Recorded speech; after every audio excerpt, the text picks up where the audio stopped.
Boss, magandang umaga ho. Dante, kumpleto na ba yan? Tawag na sa akin, kliyente. Kailangan na deliver na tayo. Boss, wala nang problema yan. Sabihin mo sa mga batang mandana. Pera muna ng $100 mo. Yan.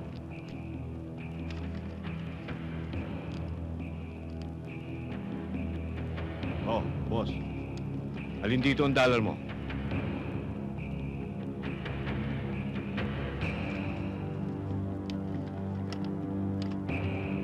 Ito. Hindi yan, boss. Ito.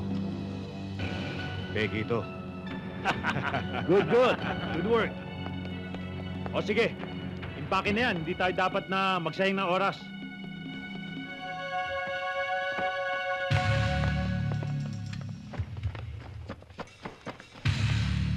Tante, pag ikaw deliver na, gawa ka ba mga 2 milyon? Yes, boss. Okay. Boss! Boss, may mga pulis. Ha? Impide na to.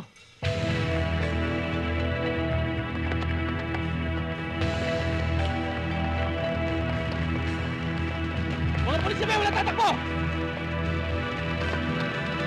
Kunin lahat ng ebidensya! Kunin lahat ng ebidensya! May mga baril! Kunin lahat yan! Sir, wala na lang Ano? itong kaunto. Sir, wala na tayong Lahat? sir. Lahat, sir. Wala na, sir. Teka, sandali, Mr. Policeman. Baka mali kayo ng pasok. Ano ba kaso namin? Sir, liliyap yung ebidensya natin. Wala tayong laban dito. Eh bakit may mga baril yan? Pulis ba yan? Pulis ka ba? Sir, hindi kami mga pulis. Pero kumpleto ang mga papeles namin. Tignan niyo mabuti yan. Sir, kumpleto mga papeles. Tayo! Sir, hindi mo pwedeng huliin yan. Kumpletong papeles yan. Wala akong pakialam. Lakad! Sir, nakita ako doon sa monitor. Marami palang kamerang nakakalat dito. Kaya pagpasok natin dito, kitang-kita tayo. Ebidensya. Nakita na natin kanina may ebidensya eh. Aliwa-liwanag nakita natin may mga dollars kanina eh.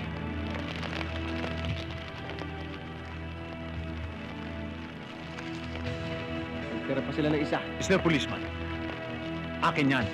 Totoong dollars yan. Huwag mo pong interesan. Kanina ko ba hanap yan eh?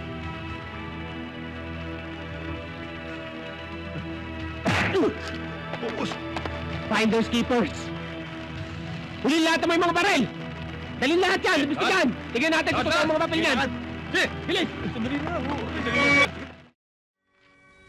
Good morning, sir. Good morning. May I come in? Sure. What can I do for you? Mukhang sunog na sunog ata ang balat mo ngayon. Nag-sunbathing kasi ako kahapon. If you notice, di ba hindi ako pumasok? Tumawag nga ako sa inyo kahapon. Sabi ng maid niyo, tulog ka raw. Nakatulog kasi ako habang nagsa-sunbathing. Kaya nga medyo napasobrahan. Tumawag nga pala ang papa mo sa akin. Early this morning. Nakagalitan nga ako nung malaman niyang hindi kita nailabas. Huwag mo na lang pansinin yon. Kapag tumawag si Papa ulit, sabihin mo na lang sa kanya na we had lunch together, and then we went out for dinner, tapos tumuloy sa disco. Talaga? Yung bang gagawin natin ngayon? Hindi. Yun ang sasabihin natin sa Papa para matuwa siya. Ano ba talagang pinakaya mo sa Papa ko at pinagtutulakan kanya sa akin? Wala. Yun nga lang. Lalaki rin yun. Alam niya na perfect match ako para sa'yo. As a husband and a business partner. Ay nako, Ernie. Lumalabo na talaga ang mata ng tumatanda. Come in. Sir, phone for you. Tinransfer ko na sa 92. Thank you. Hello? O di areglo niyo na. Pasakan niyo kahit na magkano. Basta kailangan hindi makalabas sa media. Okay, keep you posted. Sige. Napaka-misteryosa naman yata ng kausap mo at ayaw pa ipaalam sa publiko. Meron tayong mga ilang bultong bumalik. Rejects. Ayoko nang may makalam pa. Baka makasira. Seriously, Shirley. If you would join me for lunch, may papaliwanag ko sa'yo ang ilang pang problema natin sa import-export business. Well, it depends on how fast I could catch up with my work. I'll just play it by ear, and I'll tell you, okay? Sir! Sir, si Captain Rodriguez. Kamusta kayo, Kapitan? Mabuti naman. Sir, nakatakas yung pilot ng C-130 kaya siya nakakuha ko. Maupo kayo. Thank you. Kapitan, alam kong alam mo ang dahilan ng aming pagkilos. Kalabang kami ng diktadura. Dahil kinakailangan ng bayan ng pagbabago. May revolusyon ngayon sa Maynila. Kailangan makarating kami ron. Major, sa pangyayaring ito, wala kaming kinakampihan. Ililipad namin ang eroplano. Pero, tutukan mo naman kami.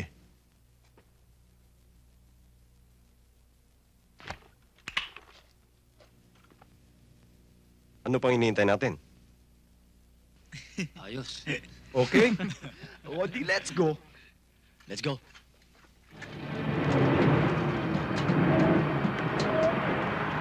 Ili!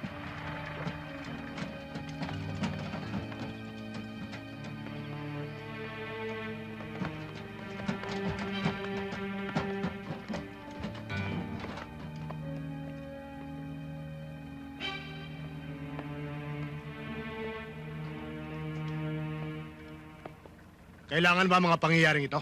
Kailangan, sir. Committed kami. Kailangan makarating kami ng Maynila. Naghihintay ng tulong ang mga kasamahan namin sa Camp Crame at Camp Aguinaldo. Paano kung hindi kita payagang umalis? Sir, you're my commanding officer. But this time, I'll be forced to shoot you.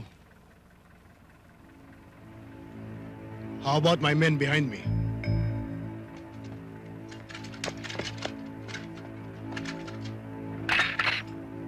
Sir, behind me are 107 heavily armed fighting men, ready to kill and die for our cause. How about that, sir? I'm sorry, sir, but we have to leave.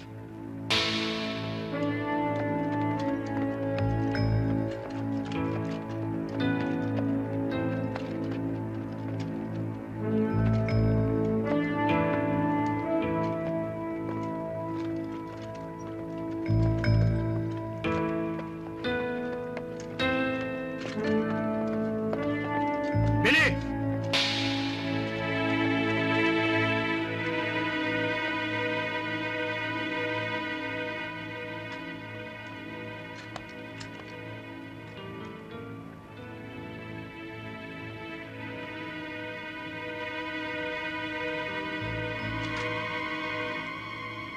Good luck. Thank you, sir. Men, let's go!